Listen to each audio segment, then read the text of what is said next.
Good evening, everyone. Good evening. Erev Tov L'Kulchem. It's nice to see everyone. Welcome back. Or if you weren't here last week, welcome. And if you weren't here last week, don't worry. These are all freestanding.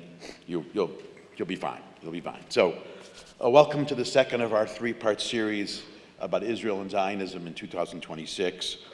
The topic for this evening, is we're going to focus on the controversies and debates surrounding the founding of the State of Israel in 1948, and especially we're going to take a close look at the term which really embodies much of that controversy and debate. This is the term Nakba. So the short version of the story is Nakba is an Arabic word which means catastrophe, and if you asked most people today, when they speak about the Nakba, they will say that the catastrophe they are talking about is the displacement of Arabs in Palestine from their homes during the founding of the State of Israel. That is the contemporary understanding of the term Nakba. As we shall see this evening, that's not really what the term originally meant, and it's something quite different, and that's what we're going to take a good look at. But first, I want to review and add a couple of things from last week. A little refresher just to make sure we remember where we are right now in this discussion. So the main thing we did last time is we established, well, first of all, we defined terms, including we defined the term Palestine more carefully than it's commonly in colloquial use. And I just want to remind you that until 1948, until the founding of the State of Israel, Palestine was a geographic term, not a political term. There was no state of Palestine before 1948. In fact, there's really never been a state of Palestine. Palestine was a place. It was a geographic location. In the same way there was no state of Israel before 1948, there was no country called Palestine before 1948. Palestine was an area, was a region within one of the provinces of the British Empire. Okay. The other thing I want to add about the term Palestine is its origins. I think its origins are going to be useful to us this evening, and even more so next week when we talk about the current phenomenon of anti-Zionism. And so, whenever I try to explain the significance of the term Palestine to students, I do it by asking the following three rhetorical questions. Now, I say rhetorical because many of you are going to know the answer to these questions, but many of my students don't. So, question number one is, what was Palestine called before it was called Palestine? It was called Judea. For a long time before it was called Palestine, it was called Judea. The second question is, why was it renamed Palestine? It was renamed Palestine because Rome, one of the empires that colonized Judea, after they defeated a Jewish revolt called the Bar Kokhba Revolt in the 130 CE, they wanted to erase the connection between the people of Judea and the land of Judea, and so they started renaming places. So they renamed Jerusalem Ilia Capitolina. They renamed the city of Shechem. They called it Neapolis, which is a Latin name. That's where we get today Nablus. And of course, they renamed Judea Palestina. That's why it was renamed, to erase the connection. That's question number two. Question number three, and this is the one that students are least aware of, but probably the most obvious to us. Why are Jews called Jews? Why are Jews called Jews? And I'll ask it this way. Who is the first person in the Tanakh who's referred to as a Jew? Abraham, never referred to as a Jew. He's a Hebrew. Jacob was a Hebrew. Mordechai HaYehudi is the first. Mordechai, the Jew in the book of Esther. And it isn't just that he's called Mordechai Yehudi. In chapter 2 in the book of Esther, it's explained to us why he's called Mordechai HaYehudi, Asher Hagla Yerushalayim, Im Hagola, Asher Haglata, Im Yechanya Melech Yehuda. He's called Mordechai the Jew because he is among those people who was exiled from Judea, along with King Yechanya of King of Judea. He's among the exiled of Judea. That's why Jews are called Jews. Because we come from a place called Judea, but also because we were kicked out of a place called Judea. And centuries later, one of the reasons why that question is very important and why it's significant that we're called Jews is that it underscores the fact that Zionism, this movement about returning to the land of Israel and reconstituting that kingdom, far from being a project of colonialism, it's actually the opposite. It's undoing the acts of colonialism which drove us out. So those questions help clarify what Palestine means. But the most important thing to remember right now is until the founding of the State of Israel, there was no Palestine state. The other thing it's a little bit counterintuitive is there were people who called themselves Palestinians before 1948. Palestinians just simply meant you lived in a place called Palestine, but the term Palestinian was used far more often by Jews who lived in Palestine than by Arabs who lived in Palestine. There was no sense of a Palestinian people until after 1948, and possibly even later. There's some debate there. Maybe in 1948, maybe in the 1960s, but certainly the Palestinian people came into being. Now, which brings me to something else I wanted to follow up from last week. There was a very good question last week.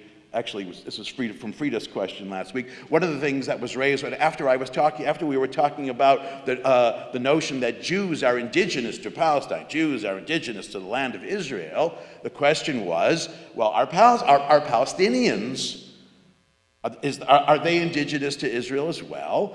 And what I would say was, just to elaborate on the answer, to reiterate and elaborate a little bit, is that the fact of the matter is, for a long time, we as Jews, most people simply took it for granted that Jews are indigenous, that we come from Israel. For a very long time, no one ever really questioned it. More recently, when more and more people, for reasons we'll see mainly next week, started to question that indigeneity, the burden of proof was on us to prove that we are indigenous and that our forebears are indigenous people. That we have the burden of proof, and I think we've done a pretty good job. If I may say so, last week, I think we established the indigeneity of Jews, but the point is that the Palestinians have the same burden of proof. So I think I mentioned last week, there is an argument to be made. I personally don't think it's as formidable as the argument of Jewish indigeneity, but we have this opposite situation. There's widespread questioning of Jewish indigeneity, but for many, there's an automatic assumption of Palestinian indigeneity. They haven't had to make the case. And once they have to make the case, maybe they will and maybe they won't. But the burden of proof is on them in the same way that the burden of proof is on Jews as well. Okay? Now, the other reason why it was important to dwell on that last week and important to dwell on it now is because this evening we're going to talk about this phenomena of the Nakba in the broader context of the conflict between Jews and Arabs in Palestine, and by establishing that Jews are indigenous to Palestine, Jews are an indigenous people, it reframes that conflict. Because those who claim that Zionism is a movement of colonialism, that Zionists were foreigners who came from Europe, they're outsiders, it frames that conflict as a conflict between colonizers and indigenous people. The simple fact is, in general, when most of us see a conflict between indigenous peoples and colonizers, the tendency is to side with indigenous peoples. That, incidentally, is one of the reasons why opponents of the State of Israel made that claim of colonialism in the first place. But if the conflict is between two indigenous peoples, that's a very different conflict. I'll give you an analogy. There was a long-standing conflict between the U.S. government and native tribes in the United States, in North America. And when we look back on that conflict, we tend to see more sympathetically the plight of native tribes, because the American government is made of people who came from Europe. They're colonized this country. There's really no doubt there. But if we were looking at a conflict between the Apache and the Chippewa, two native tribes, both claiming the same territory, don't you think we're going to see that conflict just a little differently? That's the point. This is the conflict between two indigenous peoples, assuming both can make the case, figuring out how to share a territory that each has a deeply rooted connection to. That's really, really what it is. Okay. One last point from last week, and then we'll turn specifically to the conflict this evening, is last week I made the point, I distinguished between the nature of Jewish settlements in the land of Israel, in Palestine, and then in Israel prior to 1967 versus post-1967, and made the point that pre-1967, what we call hityashvut, was guided by two principles, one in which the land was acquired legally, the other was that the goal was not to displace anybody, but to live alongside. Part of the evidence that that was the nature of this long period of Jewish settlement is the fact that from the 1880s on, the Arab population of Palestine increased and increased and increased. The moment that Jewish settlements, that mityashvim, or as they were also known as chalutzim, the pioneers, began to drain the swamps and reclaim the deserts and build settlements and build a more viable life and economy, there was this steady growing influx of Arabs into Palestine from other parts of the Middle East. Today, the vast majority of Palestinians and Arab Israelis, they came beginning in the 1880s. They weren't displaced by these new settlements, these new Jewish settlements. They were actually attracted, and they built their own, and they joined their own, and they were part of this burgeoning economy. That is an important point. It also explains why that large population today of Israeli Arabs are so much part of Israeli society, because their own story, their own family history is either they were here and their lives were improved by the return of Jews and the building of Jewish settlements, or they came after conditions began to improve. Okay, good. Just wanted to make sure all of that is clear. Now, let's turn to our topic tonight. As I mentioned, the Nakba is a word for Arabic word for catastrophe, and it is a way of describing the impact of the founding of the state on the Arab residents of Palestine. So let's do this first. Let's begin by understanding the broader conflict between Jews and Arabs in Palestine and in the region. Okay. So the first thing, I'll make a blanket statement. Until the First World War, meaning from the 1880s really until 1914 or maybe even 1918, there was relatively little in the way of conflict between Arabs and Jews. It was more a question of coexistence, even cooperation, and to the extent that there were conflicts between Arabs and Jews, it was sporadic, it was uncoordinated. It may have been, examples of like banditry and hooliganism, but there was really nothing organized. Moreover, most Zionist leaders early on were convinced that level of conflict would never get worse. Look, we have the benefit of hindsight. They didn't. And the reason they didn't was they figured that economic development would raise the standard of living and everyone would be happy. So most were pretty, most Zionists, most of these chalutzim were pretty convinced that maybe conflict could be avoided, that there would be coexistence and cooperation. Most believe that. Now, I also want to emphasize that one of the things that critics of Zionism and the State of Israel, one of the claims they made is that the Jews returning to the land of Israel and building these new settlements were unaware or acted as though the Arabs were not there. They were basically pretending with a very European mindset that no one was there. And the statement they like to cite to prove that point, if you have a handout, look at text number 1. There was a statement by an early Zionist whose name was Israel Zangwill. He wrote an essay called The Return to Palestine, in which he made the following statement in 1901, that's pretty early on, quote, "Palestine is a country without a people. The Jews are a people without a country. A country without a people, a country without a people for a people without a country." The implication being is that Zangwill was pretending that the land was empty, that there was nobody there.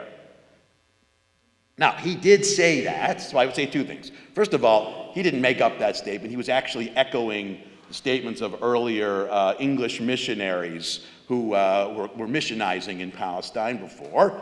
But more importantly, he did say that, and he did believe that, but citing Zangwill as an example of the Zionist mentality about others living there, the problem with is that Zangwill ceased to be a Zionist in 1903. 2 years after he said this, he broke with the Zionist movement. Long story short, in 1903, the British government offered the Zionist movement Uganda as a Jewish homeland. 95% of Zionists said, forget it. We're not trying to set up a British colony. We're trying to return to our homeland.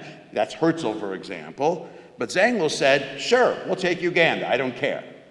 And he broke with Zionism and formed a non-Zionist territory organization called the JTO, the Jewish Territory Organization.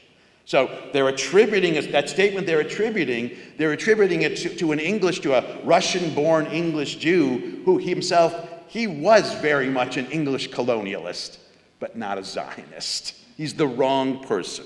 More reflective about the way these early Zionists felt about the fact that there were Arabs in Palestine already while these settlements would be built, more reflective were two essays that were written during the early years of Zionism. The first was written by Beth Ahm. Remember, that's the pen name of Asher Ginsburg. This is the guy who invented the concept of secular Jewish culture and the importance of the Hebrew language. And one of the first essays he wrote about what was going on, he wrote these dispatches, these reports from Eretz Yisrael, from the land of Israel, one of which he called Emet Me'eretz Yisrael, the truth from Eretz Yisrael. He wrote in 1895. I want to read a little bit of it. His Hebrew was great. I'll read a little bit. So he says in the first paragraph, Regilim, this is text number 2. Regilin anu lahamin b'chutz la'aretz ki Eretz Yisrael hi ata kimat kula shomema. From abroad we are accustomed to believe that Eretz Yisrael is presently almost totally desolate, an uncultivated desert, and anyone wishing to buy land there can come and buy all he wants. Basically echoing or anticipating what Zangwill would say. But then he goes on to say, but in truth it is not so. In the entire land, it is hard to find tillable land that is not already tilled. Only sandy welds or stony hills, suitable at best for planting trees or vines. In other words, he said, there are already a lot of Arab peasants here farming the land. And one of the things he's implicitly saying here is the new settlements that Jews are building are in swamplands that are drained and deserts they manage to irrigate. In fact, the map I couldn't find for you. Such a great map. For some reason, I can't find this map. It's a map of what eventually became the state of Israel, overlaid on the areas of that territory, which before the 1880s were swamp and desert, and it's almost an exact match. So the first thing Beth Ahm is saying that no, there are the other people here, and that's why the only land we can legally buy for settlements is crappy land or land that's deemed difficult to till or uninhabitable. Okay. Next paragraph, he says, Regilim anu lahamin b'chutz la'aretz ki ha'aravim hem kulam pra'ei midbar. From abroad we are accustomed to believe that the Arabs are all desert savages like donkeys who neither see nor understand what goes on around them. That's probably something Zangwill believed. He was very European. He was a snob. He believed that the people in the non-European world were uncivilized, uncultured, unenlightened. But Beth Ahm, the voice of Zionism, is saying, this is a big mistake. The Arab, like all children of Shem, meaning like all Semites in the parlance of the day, has a sharp intellect and is very cunning. The cities of Syria and Eretz Yisrael are full of Arab merchants who also know how to exploit the public and proceed furtively with all those whom they deal as in Europe. The Arabs, and especially those in the cities, understand our deeds and our desires in Eretz Yisrael, but they keep quiet and pretend not to understand, since they do not see our present activities as a threat to the future. But he goes on to say, look at the last sentence, however, if the time comes when the life of our people in Eretz Yisrael develops to the point of encroaching upon the native population, they will not easily yield their place. He wrote that in 1895, at a time where there wasn't very much conflict. Okay, now as I said, many of Beth Aham's contemporaries thought, nah, economic development will assuage this, will preclude this. Now, on top of that, eventually, there were others, for example, Ben-Gurion, labor Zionists, Marxist Zionists, who believed that in addition to economic development precluding conflict, remember, he was a socialist, he believed that the solidarity of labor, that Jewish and Arab laborers, because they're both part of the proletariat, would see more in common than they see different. And they won't fight because they'll stand together as workers. That's what a socialist believed. It was Ben-Gurion. Come on, that's how he saw the world. Contrary to that, or contra that, was written another essay by someone you've probably never heard of, an early Zionist writer whose name was Yitzhak Epstein, who, elaborating or following up on what Beth Ahm had written in 1895, in 1907, he published in a Zionist newspaper called Hashiloach an essay called She'ela Ne'elma, the hidden question. This is text number 3. And listen to what he says.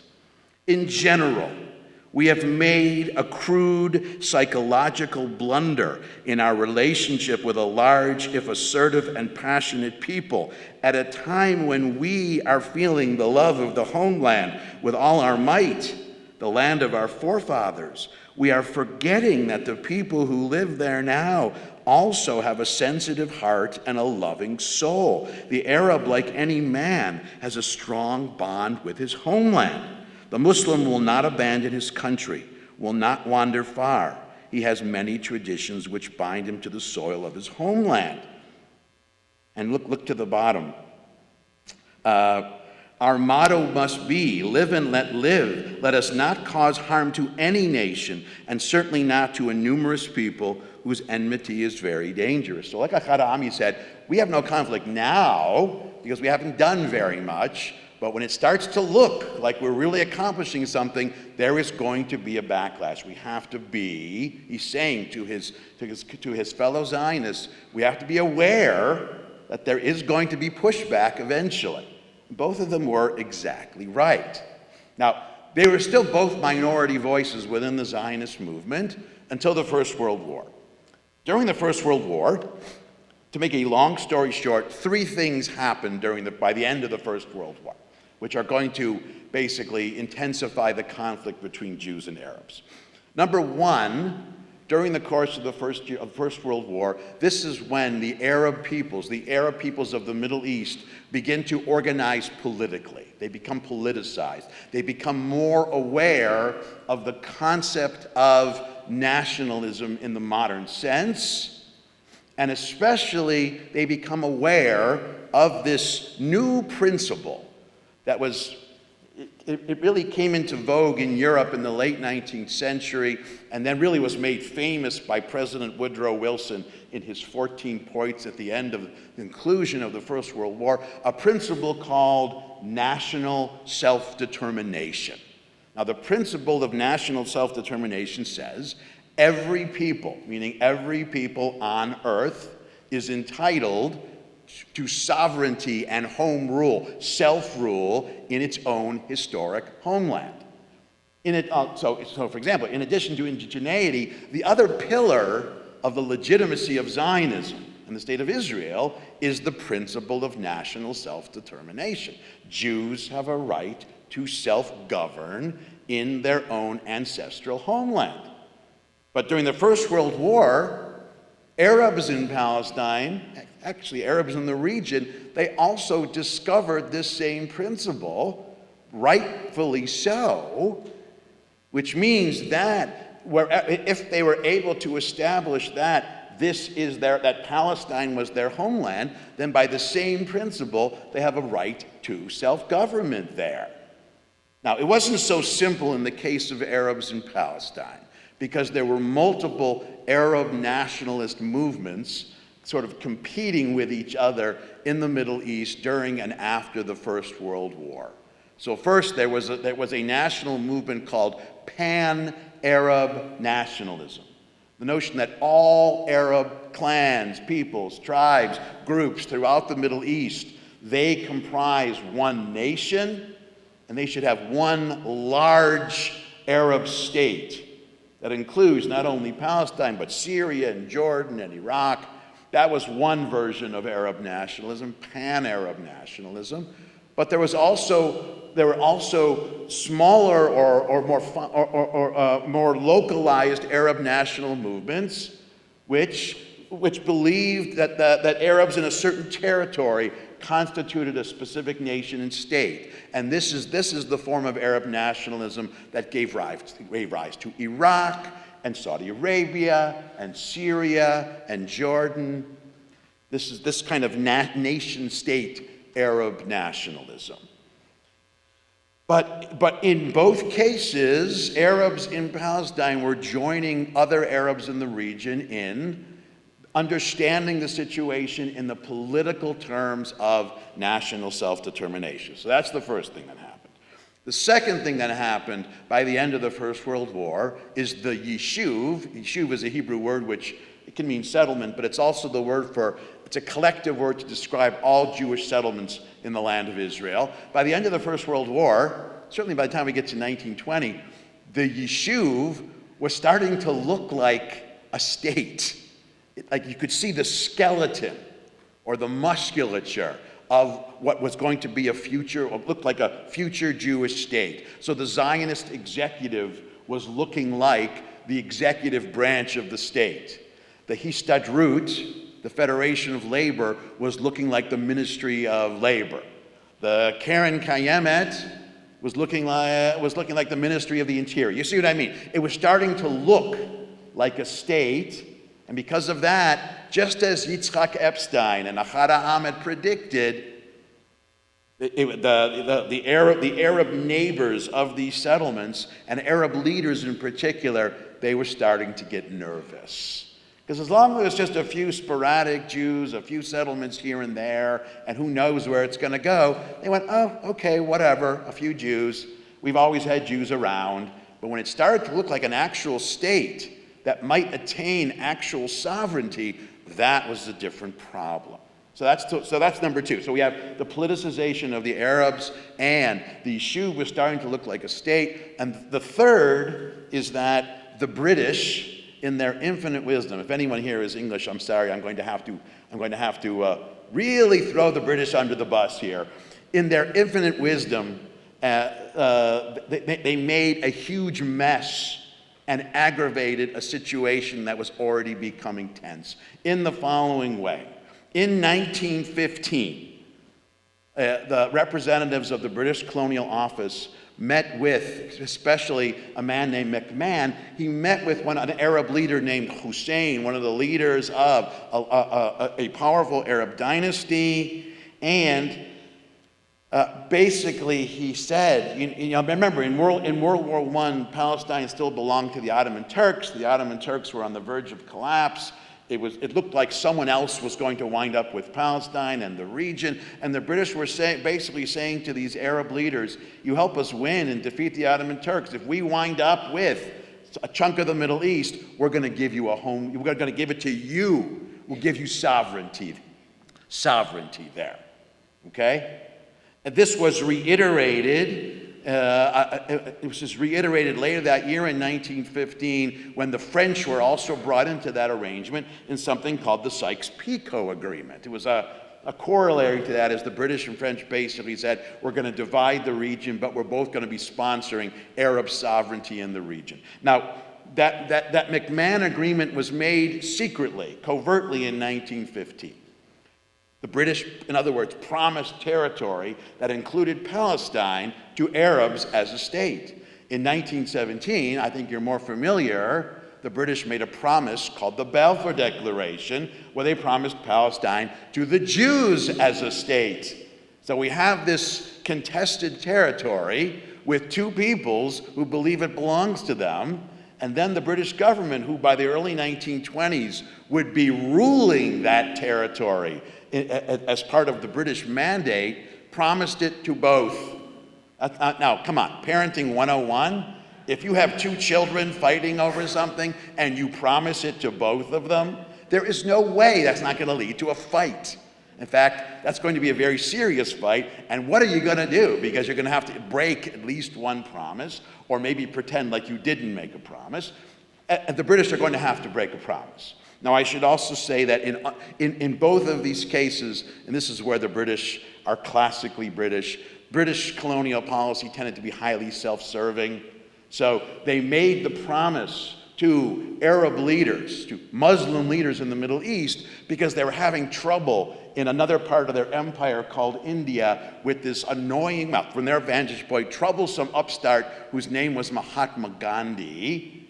And they were trying to rally Muslims in India as a counterweight to Gandhi in India. And so they really were trying to be on good terms with Muslims all over the British Empire so they could have the support of Muslims in India. It really had nothing to do with the Middle East. With the one exception, they wanted control of the Suez Canal to be able to get through.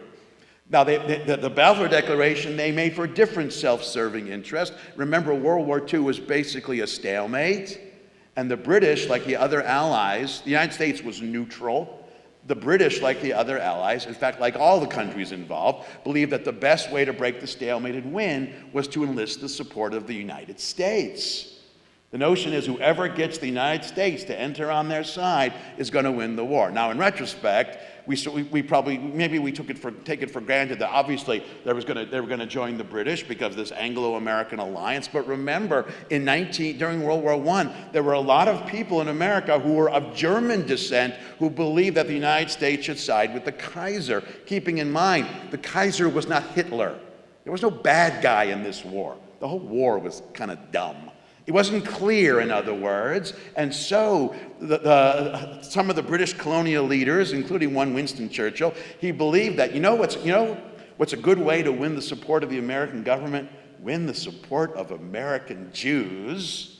They a little bit bought into that stereotype that Jews have this disproportionate influence over everything, and so they made the offer of the Balfour Declaration basically to win the support of American Jews, to win the support of the American government. And it's no coincidence that as soon as the war ended and they no longer needed the support of the American government, the British reneged on the Balfour Declaration almost immediately, very, very quickly when the war ended. But the point is, the seeds of conflict were already there because of these other two reasons. British colonial mismanagement of the situation made it worse.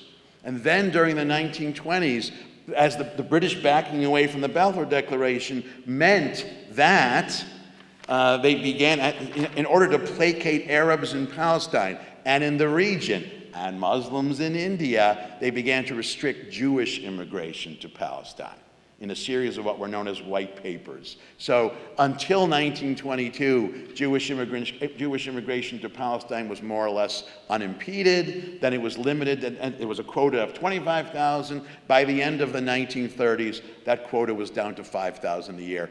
At the worst possible time, I don't think I have to explain that to you. During the late 1930s, when there are Jews by the tens of thousands, especially Polish Jews, trying to get out. They couldn't go to the United States, and the doors of Palestine were closed. But this is Great Britain trying to remain on good terms with Arab leaders, okay? So the conflict began to escalate. Now, we see evidence of that escalating conflict beginning in the 1920s. In the 1920s, there are several Arab riots against Jews. Now, this wasn't hooliganism.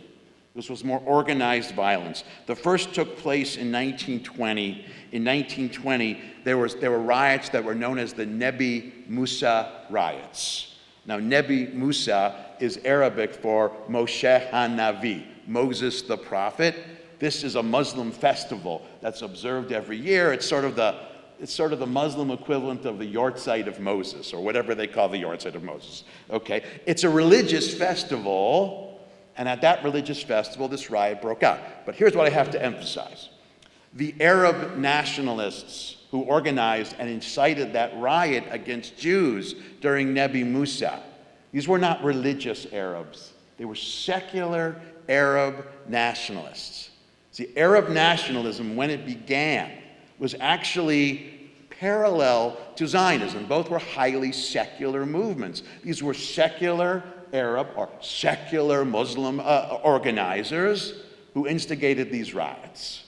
Now, that was true in 1920. Both Arab nationalism and Zionism in Palestine were both secular. But there was a parting of the ways, because during the course of the 1920s, as Arab nationalism began to become more and more organized, Arab religious leaders became not only more intensely involved in the Arab national movement in Palestine and elsewhere, but they actually became leaders of the movement, whereas Zionism remained largely secular all the way until the 1970s. So in Zionism, there was a wing called Mizrahi Zionism, religious Zionism, but religious Zionism remained a relatively small part of the Zionist movement for decades further on. So Arab nationalism became more and more driven by not only Muslim clergy, but Muslim theological considerations, let's call them, including more and more during the 1920s as part of the rhetoric and goals and outlook of Arab nationalism. The theological question or the theological problem of Muslims being in a position of subservience to non-Muslims, including Jews, became more and more of a problem. And so Zionism was not only seen as a rival political or rival national movement in Palestine, Zionism was seen as contrary to a fundamental Muslim belief. And the notion of a sovereign Jewish state in the middle of the Muslim world was difficult to imagine. Because remember, they knew that in antiquity, this land had been ruled by Jews. But since the rise of Islam, not only had there not been a sovereign Jewish state, not only had there not been a sovereign Jewish state, but the vast majority of the time from the rise of Islam to the 20th century, the area known as Palestine had been ruled by one Muslim leader or another, really from the 600 CE all the way until the British Mandate in 1920, with a brief exception during the Crusades. This territory had been under Muslim rule, and Jews and Christians there had been religious minorities, second-class religious minorities in a Muslim country. But now in the 20th century, for the first time ever in the history of Islam, there was the possibility of Jewish sovereignty, and that became more and more uncomfortable, leading to more Arab violence. So Nebi Musa was Arab violence organized by secular Arab nationalists. There was more sporadic violence during the 1920s, but the real moment came in 1929.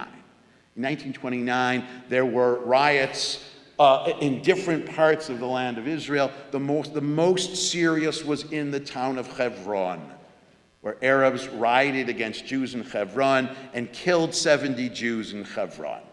This was a very serious riot. Now, what was characteristic of it is, first, this riot was organized by Muslim religious leaders.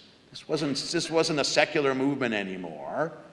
But also, what made it even more difficult, apart from the loss of life and the killing of Jews, was most of the Jews who were killed in the Hebron massacre were Jews who were Haredi Jews who weren't really interested in Zionism. They weren't building the state. They were just religious Jews living in Hebron to be close to Machpelah. To be close to the graves of Abraham and Sarah. They weren't involved at all. They were killed because they were Jews who happened to be in the wrong place. But it really stepped up the intensity of the conflict. Until 1929, Ben-Gurion's voice was the loudest voice, or maybe Ben-Gurion and Chaim Weizmann, who both believed, economic development will preclude this. After 1929, a lot harder to see it. Suddenly, the one who was looking more and more prescient and correct was Jabotinsky, who was much more realistic about the prospect of Arab-Jewish violence and conflict. Now, the real pickle came from the British, because the British were in charge of maintaining order and trying to continue to build and develop, and they're just having more and more trouble with it. And remember, they're trying to placate Arab leaders, because at this point, the Arab population is still larger. It's growing faster, and they figure we'll be on good terms. But in the mid-1930s, beginning in 1936, Arab leaders and Arabs in Palestine not only intensify their conflict against Jews, against their Jewish neighbors, but also against the British government and British rulers in Palestine. This is known as the Great Arab Revolt.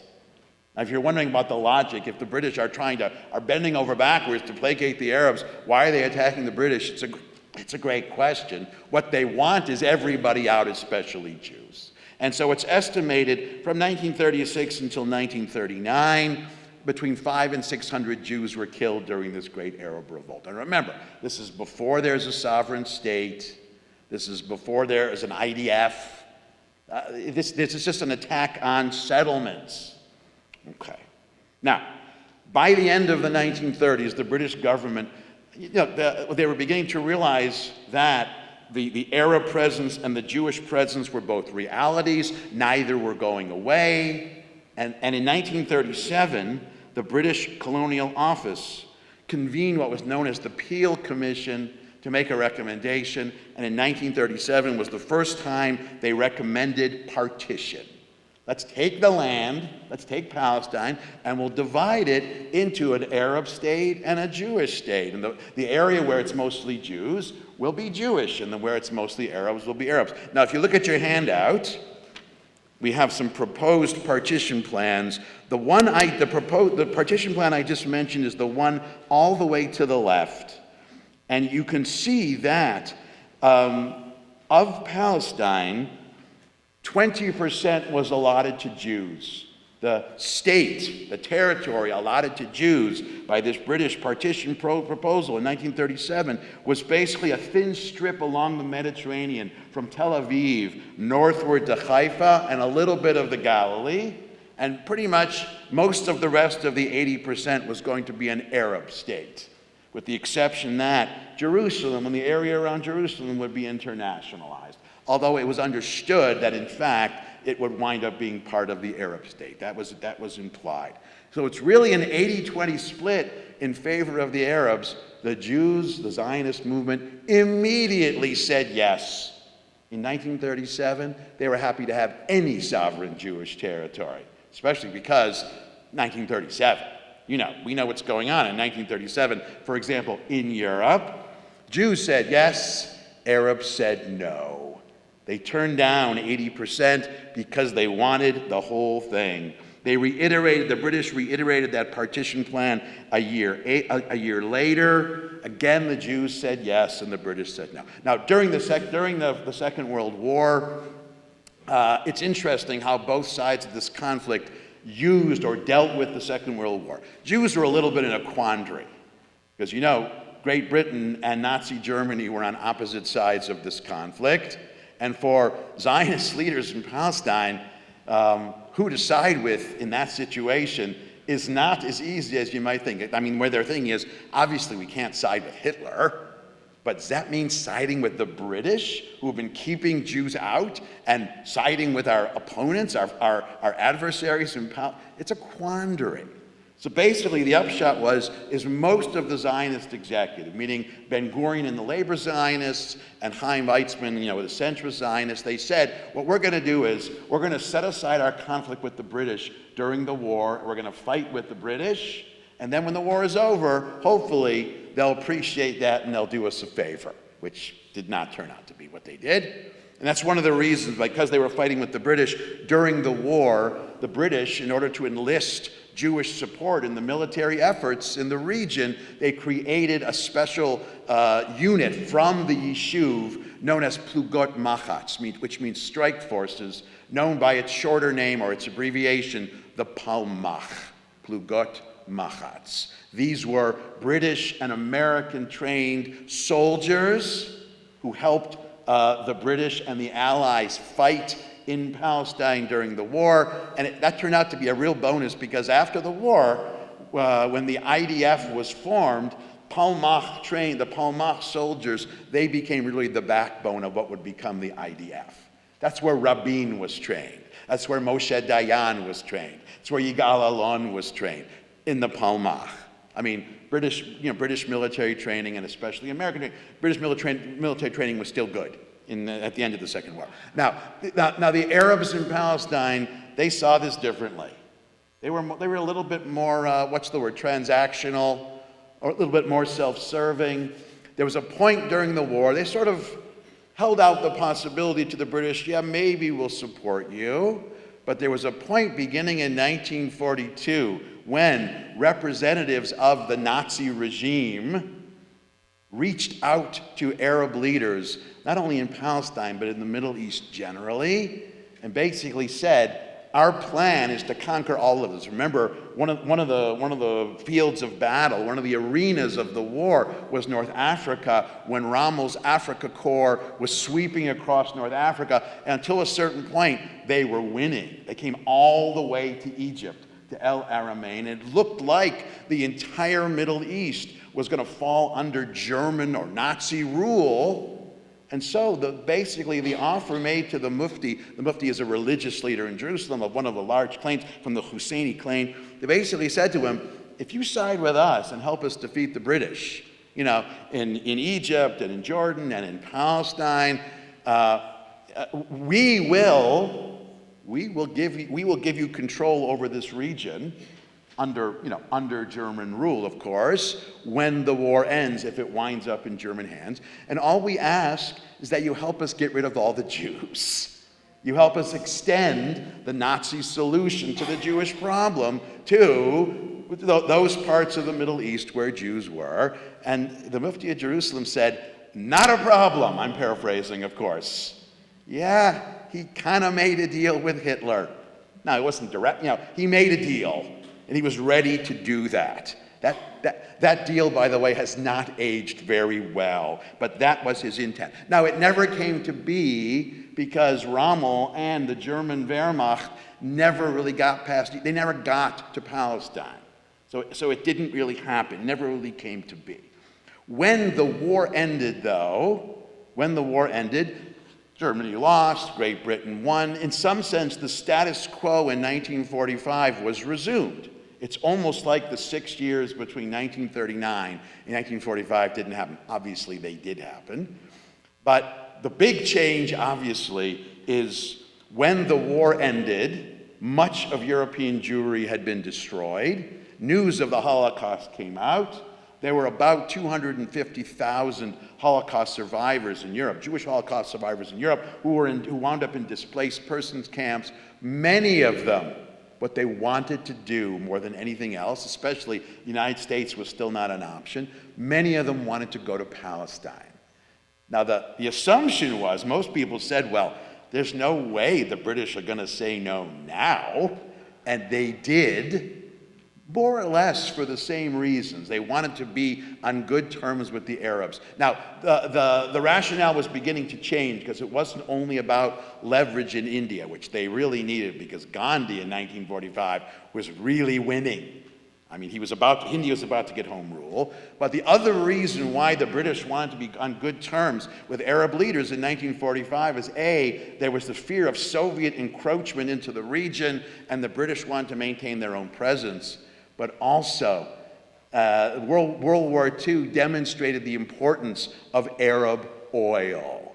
And in 1945, British leaders, and incidentally, many American leaders, American industrialists, were also saying, we need to do whatever we can do to be on good terms with the Arabs, because we're going to need that oil, and we're going to need that oil not falling into Soviet hands. And so the British, they left their immigration quota policy intact. And that's when you have Holocaust survivors interned on Cyprus. That's when you have the story of the Exodus that tried to break the British blockade. Okay, all of that is a prelude to the founding of the state. So let's talk now about the founding of the state. By 1947, the British had given up. One of the reasons they gave up is the moment that India became independent, a big reason for the British to care about being in Palestine was gone, because India was no longer a British colony. Okay, it wasn't the only reason, but it was a big reason. But beyond that, the British were just not able to control the situation. Remember, the conclusion of the Second World War, although Great Britain was on the winning side, they were battered and depleted. The British economy was gutted. They were out of money. At a time when Arab violence was increasing in Palestine after 1945. And what was needed is more and more British soldiers and law enforcement to maintain any kind of semblance of order in Palestine, even though it was a very small territory. By 1947, it's estimated there was one British either soldier or law enforcement for every 50 people there. That is a very high number. And sentiment at home, for economic reasons, sympathy for Jews, was why is Great Britain still there? So what Great Britain did in 1947 was turn the matter over to this newly founded group called the organization called the United Nations. Now, this wasn't today's United Nations. In 1947, the United Nations was still the United Nations, the organization that it was founded to be. It became corrupted, and it's another story. And it's not the United Nations today. The original United Nations, which really was committed to democracy and rights and all of those things. Basically, the British said, "We're leaving on May 14th, 1948. You decide what to do with this mess." This was in the fall of 1947. We're just announcing the fact that we're not leaving tomorrow, but we're not staying here past next May. Now, what the United Nations recommended, as you may know, is another partition plan.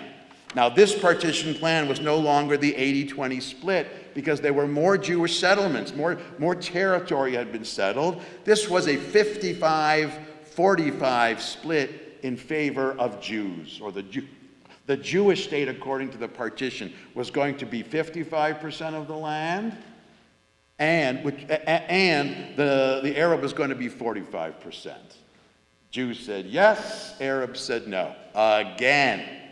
And so really and almost immediately, Arab forces in Palestine, after this partition vote, they began to step up their attacks. So really, from beginning in November 1947, even before the founding of the state, there's a civil war in Palestine between Arabs and Jews. The two populations who are putting down roots and really building up communities there begin to fight each other.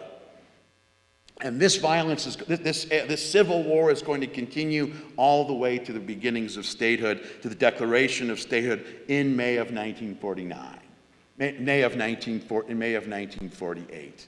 And so really, when we think about this conflict, Arabs and Jews in Palestine are fighting from 1947 all the way to the end of the War of Independence in 1949. The first part of that war is a civil war between Arabs and Jews. And from May 1948 on, it's the War of Independence. Now, this is the point when the concept, well, actually, first let me just say about this partition agreement. I want to be clear, because it wasn't just about dividing territory. I have to say It was a pretty good plan for both sides, because in addition to dividing territory, 55-45, it also, for example, included a provision that any Jew and any Arab living in this territory, you are allowed to be a citizen of either country, even if you're living in the other one. So an Arab living in the new Jewish state could continue to be a citizen of the Arab state, and someone Jewish living in the Arab state could be a citizen of the new Jewish state. It's a great idea. No one had to move. You could still enjoy the rights of citizens. You would live with minority rights if you were living in the other. It was also included an economic union, economic cooperation between these new states, and a cultural union. Actually, it was really well crafted, and it was very fair. And like I said, the Jews said absolutely, without even thinking. The Arabs said no, because they were hoping for all of it. Okay. Now, this hope for all of it, I have to say, was buoyed by the fact that when the Civil War began, and especially when the War of Independence began, the assumption was, most people assumed that the Arabs were going to win this war. This new fledgling Jewish state was outnumbered, was outgunned. The Arabs had more resources. You know, after 1947, the British soldiers basically retreated into their bunkers, stayed out of it. When they left in May 1948, they pretty much gave all their military equipment wound up in the hands of the Arabs. They had a huge advantage, and everyone just assumed that the Jews were going to lose, and the state would disappear. And that's why they turned down this partition plan. This is also the reason why. This is an important factor in trying to understand the flight of Arabs in Palestine from their homes. Now, this is a point of historical debate. Here are the two sides of the debate. On one side of the debate, let's call it the Arab side of the debate, basically said that Arab families fled because they were terrified that this Jewish army or this new Israeli army were going to come and kill them. They were fleeing for their life, they were refugees, they were terrified. The Israeli side of the argument said that, no, the reason they fled is that Arab leaders told them to flee, with the promise that when the state of Israel is destroyed, you can return and not only get your homes back, but you can even get more. Those are the two sides of the debate. So how do we evaluate it? And on both sides of the debate, these aren't just polemics. There have been historians for decades who are making the case. And when you're a historian and you study this, you see this historical debate. So first of all, the truth probably lies somewhere in between. Clearly, there were Arabs who left because Arab leaders told them, but there were also Arabs who left because they were afraid of this army. So I think a way to understand it is let's look at three case studies to get a clear idea of what was really going on. Okay. So the first one is the city of Ramlah. Now, not to be confused with Ramallah. Ramallah today is a main Palestinian city in the West Bank. Ramallah is a city that was predominantly Arab, further south of Jerusalem. In 1947 and 1948, it was predominantly Arab. And during the war, most of the Arab families in Ramallah, they fled. They fled predominantly because Arab leaders told them to flee. The problem is, when the dust settled and the war ended, the state of Israel was still there. Now, a lot of the territory near Ramlah wound up in the hands of Jordan, but the armistice line that ended the War of Independence wound up with a little bit more territory for the state of Israel and a little bit less for the Arab territory that wound up with Jordan. Ramallah, which was an Arab city, and according to the 1947 partition plan, was supposed to be part of an Arab state, when the dust settled after the war, it wound up being part of the state of Israel because the border moved. And so suddenly the prospect of returning was more complicated, was less palatable. Incidentally, if you want to read a great novel about that from the vantage point of one Arab and one Jewish family, There's a wonderful novel called The Lemon Tree by Sandy Tolan, based on a true story. Okay, it's a wonderful story. So that's Ramallah, that's one case study. Haifa is another great idea. Another great example. Haifa has been a mixed Arab-Jewish city for a long time, for a couple of centuries. Now, this is what happened in Haifa. In January of 1948, before there was an independent state, after the partition plan, the Arab elite in Haifa basically picked up and left. Some went to Beirut, some went to Cairo. They left. Some went to Amman, to Damascus. And when they left, Arab social services in the city of Haifa basically broke down. And subsequently, in the spring of 1948, rank and file Arabs in Haifa began to leave. Now, they weren't leaving because Arab leaders told them, and they weren't leaving because they were afraid of Israeli soldiers coming. They were leaving because there was no health care, jobs. Everything was just falling apart. Basic infrastructure was falling apart. Now, Ben-Gurion was aware of this, and in May of 1948, he sent his new foreign minister, Golda Meir, to Haifa, who pleaded with Arabs not to go. She said, "Stay. You are not in danger. Our army will protect you. You will be part of this country. You will be citizens of Israel." She pled with them to go. Many left. Many also came back. Many came back as well. Okay, so that's the second case. The third one, and probably the one that's really from the Arab side of this conflict, the one that's always cited, this is an incident known as Deir Yassin. Now, Deir Yassin is an Arab village between Tel Aviv and Jerusalem. And here again we have, Deir Yassin was attacked by Israeli soldiers. Now, it wasn't attacked by the Haganah. It was attacked by Begin's Irgun, Etzel. Irgun is the national military force. So the Haganah had a philosophy of self-defense. The Irgun, they were willing to take offensive action as well, although they were committed only to attack soldiers and not civilians. Okay, so here are the two sides of the story. The Arab side of the story is that the Irgun came in and massacred everyone, including all the women and children, and that created these rumors of this dangerous, threatening, menacing Israeli army and caused massive flight everywhere else as the story of Deir Yassin spread. Now, Begin in the Irgun's version is different in two ways. First of all, Begin said they didn't just randomly choose Deir Yassin to attack civilians. Deir Yassin was located at a strategic point overlooking the road to Jerusalem from Tel Aviv. Now, this is a point where the city of Jerusalem, West Jerusalem, was under siege by Arab armies.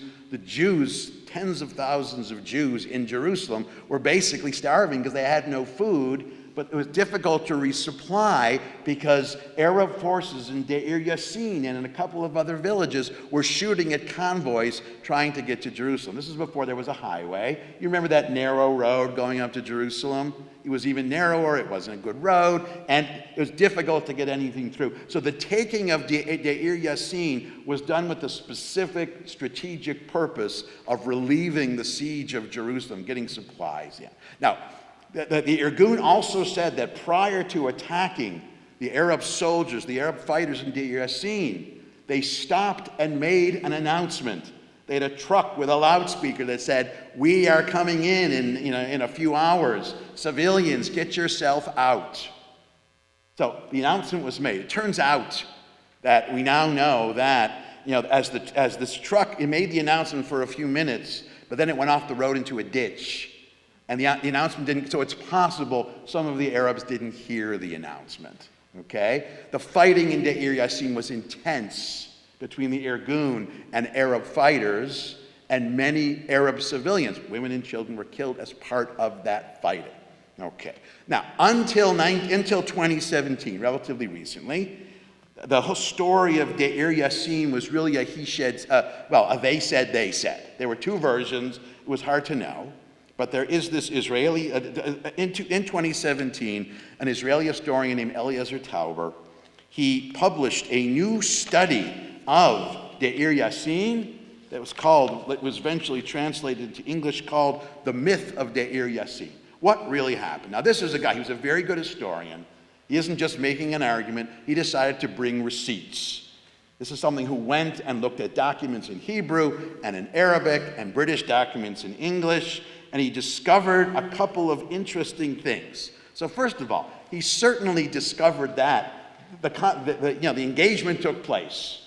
And yes, Arabs and Arab civilians were killed. This was definitely a battle with casualties and collateral damage, without a doubt. But he also discovered a little bit more. Look at your handout here. Some of the documents he discovered are quite interesting. For example, look at 6a.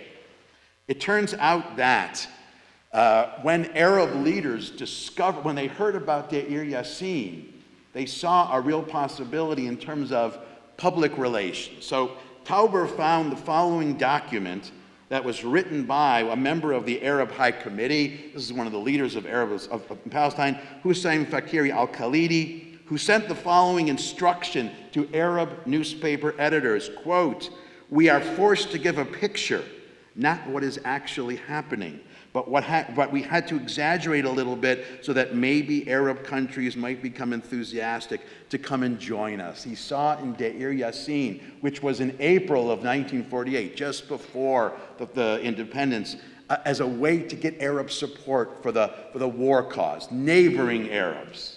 He also gave an instruction to refugees from Deir Yassin: "We want you to say that the Jews slaughtered people, committed atrocities, raped, and stole gold." Now, this is an instruction coming from an Arab leader. It's kind of a variation on the Arab leaders told them to do it story, but a more intense version. Okay? Now, I have to admit, I read this when it came out in Hebrew in 2017. I had no idea. This is a book, quite an earth-shattering book. And what's very interesting is I've been waiting now 9 years for someone to refute this book, because sometimes a book comes out and there has been severe criticism of the book, but only of the historian, not of the evidence. In other words, there are no Arab historians who have been able to refute any of this. Maybe it'll happen. It hasn't happened yet. Okay, that's one. Now, in addition, one of the editors of one of the Arabic newspapers, or the Arabic editor, of the Palestine Broadcasting Service, this is 6b, he realized that in terms of propaganda, they had made a mistake. Spreading rumors, not only of killing, but of sexual assault, had a much more chilling effect on Arab families. Turns out that part of the psyche, at least part of the psyche, the Arab psyche, is they're willing to face death, but sexual assault on the women is a much more serious thing for them. And look what he said in 6b, quote, "We did not understand the mentality of our own Palestinian people. The rape allegations touched a raw nerve in the Palestinian psyche. This turned out to be the highest, most expensive mistake that we made. By spreading the rumor that Israeli soldiers were raping Arab women, that led to an acceleration of the flight. It wasn't the actual actions. And incidentally, no one's really been able to document that. There are no documented cases of Israeli soldiers sexually assaulting anybody." Okay. In addition, we have the following statement by Yunus Radwan, a Deir Yassin refugee, quote, "We fled because of a mistake committed by our leaders, and by those who are responsible for spreading rumors, who overstated the crimes of the Jews." Okay? It turned out to be kind of a propaganda mishap by Arab leadership, overplaying what Deir Yassin was. Ironically, if they had reported Deir Yassin correctly as a military defeat with some civilian casualties, fewer Arabs would have been frightened, and fewer Arabs would have fled. Okay? Now, they weren't the only ones trying to exploit it. We have this other statement from Mordechai Gillerman, Haganah Regional Intelligence. This is 6D. It said, quote, "There is a need to exploit this for widespread propaganda campaign to understand confidence in the dissidents, both with regards to their discipline and moral stature." What the Haganah wanted to do was to play up the misbehavior, the misactions, the misdeeds of the Irgun to undermine Begin's Irgun vis-a-vis the Haganah. So there's a lot of politics. This is a politicized thing. It makes it very confusing. So the upshot is there are all kinds of reasons why Arab fled. Now this brings us to the whole problem of the Nakba itself. Several years after the State of Israel came into being, a Syrian Arab named Constantine Tsureik, he wrote a book called Ma'ana al-Nakba, which means the meaning of the disaster, of the catastrophe of the Nakba. This is the guy who first used Nakba to describe what had taken place during the War of Independence. Now remember, today the colloquial explanation is the catastrophe was Arab families fleeing. Listen to what the guy who first used the term said. This is text number 5. The defeat of the Arabs in Palestine is not a small setback or a transient evil, but it is an unequivocal Nakba, catastrophe, one of the most difficult that Arabs have ever known over their long history. 7 Arab states declared war on Zionism, Zionist Palestine, sorry for the typo, yet they stood impotent. Challenges, difficulties, and catastrophes are motivators for people and a cause for their renaissance and awakening. Thus, the catastrophe, the Nakba, that we Arabs are facing today is a test for our internal and external conditions. The Nakba was not the flight or the displacement. The catastrophe was losing the war. And remember, it made sense to call that the Nakba because, they were the heavy favorites. This was a major upset as far as military engagements go.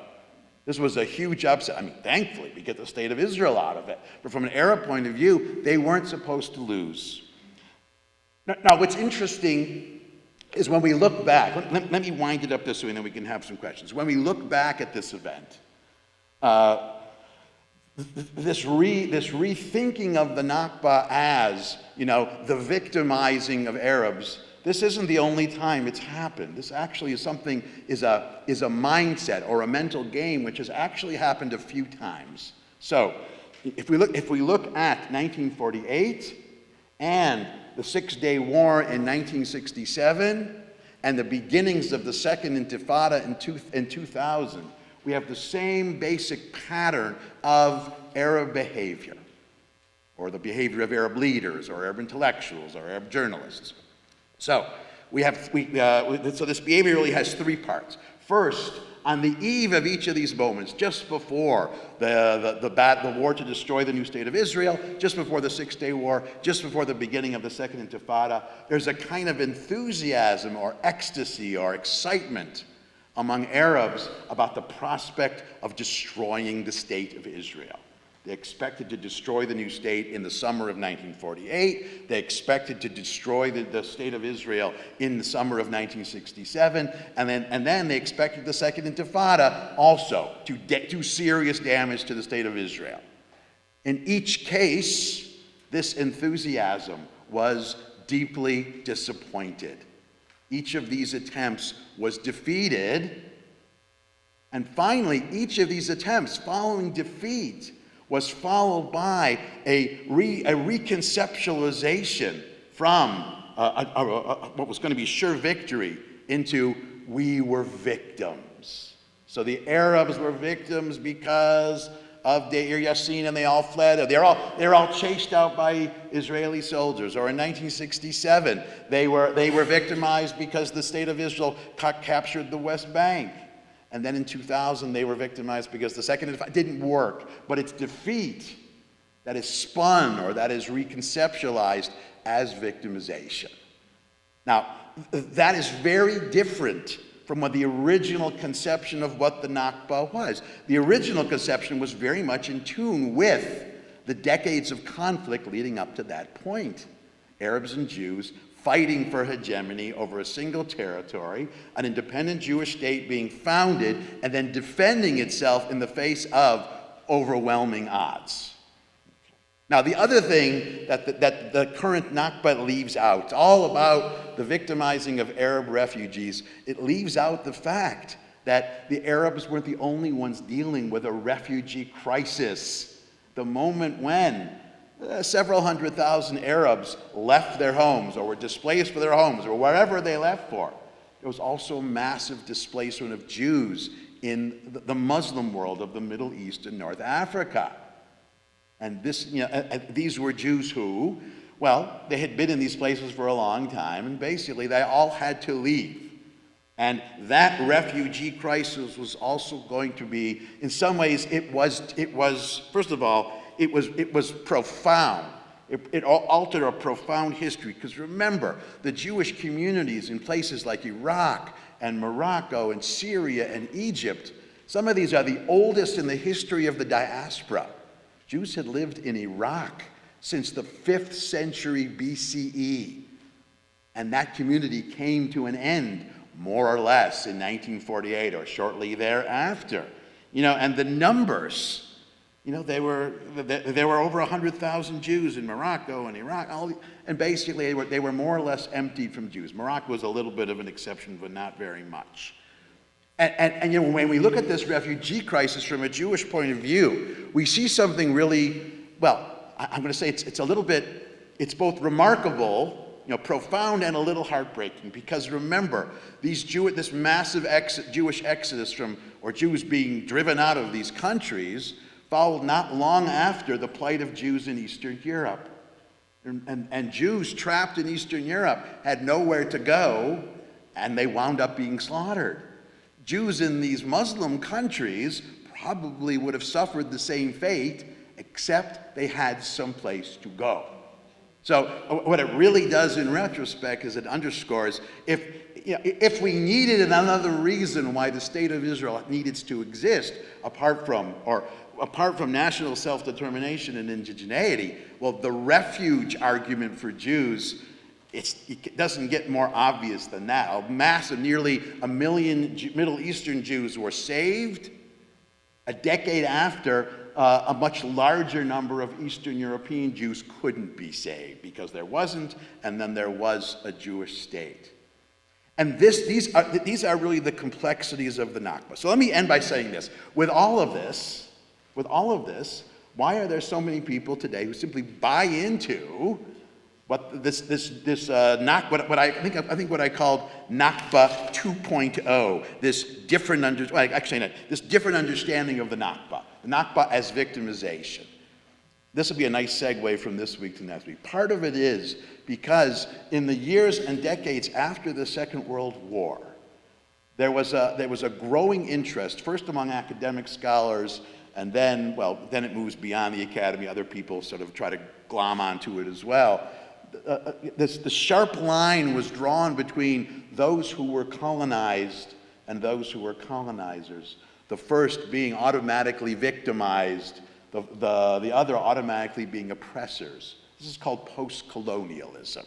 It's a way to understand the history of the world, not only from the vantage point of colonizing countries like England and France, but also from the vantage point of the peoples who were colonized. At the beginning, it actually was a pretty good discipline. It helped a lot. It was an important perspective, but at some point they drew a very sharp line, a very rigid line, where everyone had to be on one side or the other, and they had no idea where to put Jews. And Zionists and Zionism in the state of Israel wound up on the colonizing side, which of course makes no sense. And in that framework, the defeat of Arabs in Palestine became the latest example of the evils of colonialism, in this case, Zionism. It was respun in that way. Now, when we come back next week, we'll look how that argument has been expanded during the last few decades into other arguments against not only Zionism, but arguments designed to, repaint the state of Israel as the bearer of the worst things in the world. And next week we'll look at the big, what we call the big five claims: colonialism, apartheid, genocide, ethnic cleansing, and racism. How these ideas came into being, and why so many people believe them. That we'll do next week. Thank you. Thank you very much. All right. We do have a few minutes for questions. Does anybody have any questions? Yes, sir. I'll repeat it.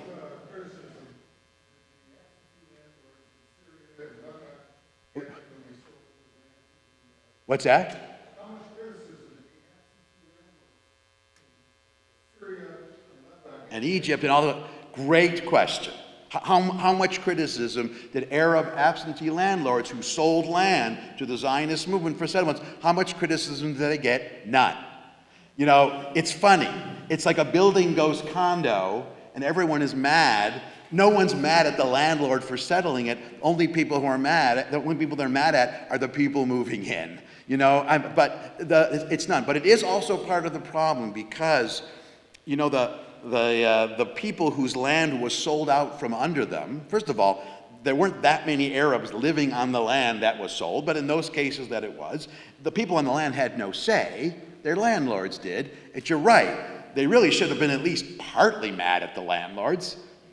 Didn't even occur to them because the landlords weren't there. And remember, if you're in a small village somewhere in Palestine, Damascus and Cairo and Beirut are far away places. You've never seen these people before. So the short answer is none. All the criticism landed on the Zionist movement. It's a good question. You want? Yeah, Sam.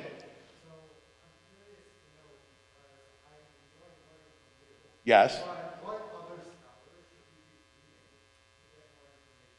Oh, great question. What else did you read? You know, next week, as part of the handout, I'm going to give you a list of suggested readings, but I'll give you a couple right off the bat that you definitely want. The person I like to read, and she's also very active on social media, is an Israeli scholar named Einat Wilf, W-I-L-F.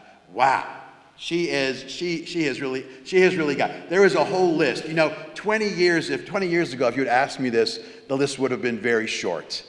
We've gotten a lot better at explaining, defending, critiquing, and basically dissecting these arguments. But we'll start there. I'll give you a more detailed list of books and articles and social media sites where we can get a lot more information.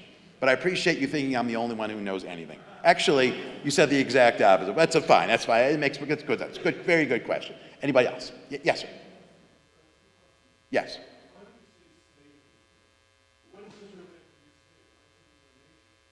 Why is Israel a state, not a nation?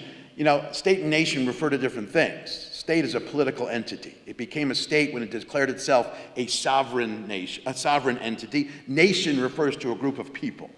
So the American state is a geographic boundary with, governed by the American government. The American nation is the collective of American citizens, Americans. So the Israeli nation are Israelis. The Israeli state is a political entity. Colloquially, we often use the terms interchangeably, and so colloquially it means the same thing. But they do have slightly different meanings. They often overlapped.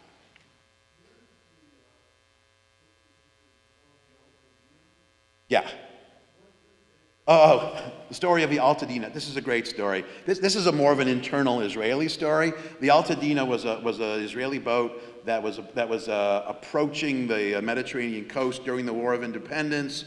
Let me get this straight. Oh yeah, it was under the control of the Irgun, of his military force, which was not yet part of the IDF. And in addition to the war going on, Ben-Gurion and Begin didn't always get along, which is a nice way of saying they could not stand each other. And when Ben-Gurion saw the approach of the Altadena, he ordered his soldiers to fire on it, which for a variety of reasons, it was sort of an internal little skirmish at a very odd time. Begin insisted, and he's probably right, and he's probably truthful, that he would never have fired on another Jew. So that really had very little to do with the conflict with the Arabs. That had more to do with an internal dynamic or internal conflict between the Haganah and the Irgun, or between Ben-Gurion, who would wind up being the leader of the Israeli government, and Begin, who would wind up being the leader of the opposition. It's an odd story, and the fact that it happened when it did makes even less sense. It would be like General Grant and General Sherman having a fight in the middle of the Civil War against the South. No sense. Incidentally, those two did not like each other either. Any other questions? Does that answer your question, more or less? That's a whole separate sort of lecture. Anybody else? Okay, we will finish this series next week.